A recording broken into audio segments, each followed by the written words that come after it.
சிவபெருமானுடையது. சிவபெருமானுடையது 2000 தந்தங்களை கொண்ட ஐராவனம் அப்படிங்கிற வெள்ளான்.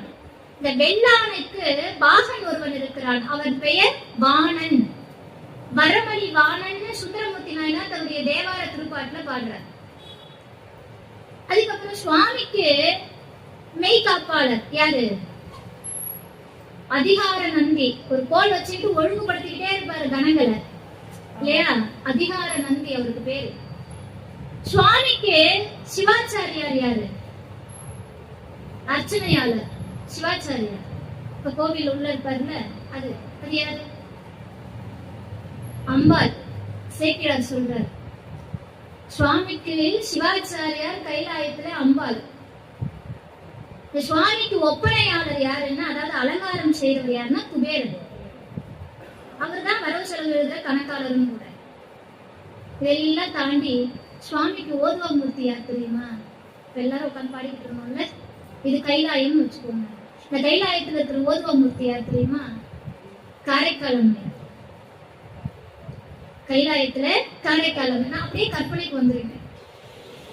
காரைக்காலமையார் ஓதுவாமூர்த்தி. சுவாமிக்கு பர்சனல் செக்ரட்டரி பிஏ யாரு?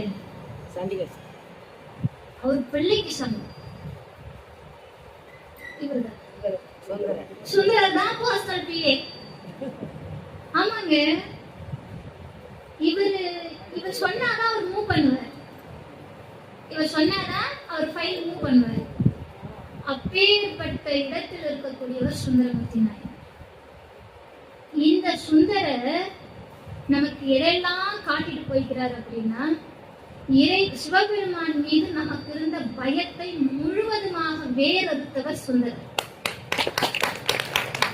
நமக்கு ஒரு பூச்சாண்டி காட்டியிருப்பாங்க. திருநீர் பூசுறவங்க, ருத்ராட்சம் தரிக்கிறவங்க எல்லாம் என்ன சொன்னாங்க நமக்கு? அதை மாற்றி அமைச்சது ஞான சம்பந்தர். ஆனால் சிவபெருமான் உற்ற தோழனாக இருப்பார். நள்ளிரவு 12 மணிக்கு கூட என் பொண்டாட்டியோட சண்டைன்னா வந்து தீர்த்து வைக்கிறாரு சிவபெருமான். அப்பேற்பட்ட தெய்வத்தையா நம்ம ரொம்ப ஸ்ட்ரிக்டான தெய்வம் நினைச்சிட்டு இருக்கிறோம். அதை சுந்தரர் தான் நமக்கு கொடுத்தார். சைவ சமயத்திலே சுந்தரர் நமக்கு பெரும் உதவி செய்திருக்கிறார். அவர் இல்லைன்னா இன்னைக்கு அடியார்கள் பெருமை உலகத்துக்கு தெரிஞ்சிருக்காரு. அவருடைய குரு பூஜையை கொண்டாடுறதுல நாம எல்லாம் பெரும் புண்ணியம் செஞ்சிருக்கிறோம். எத்தனை பிறவிகள்ல நாம செய்த புண்ணியமும் இந்த பிறப்பிலே சுந்தரருடைய குரு பூஜைக்கு நாம் எல்லோரும் இங்க அமர்ந்திருக்கிறோம்.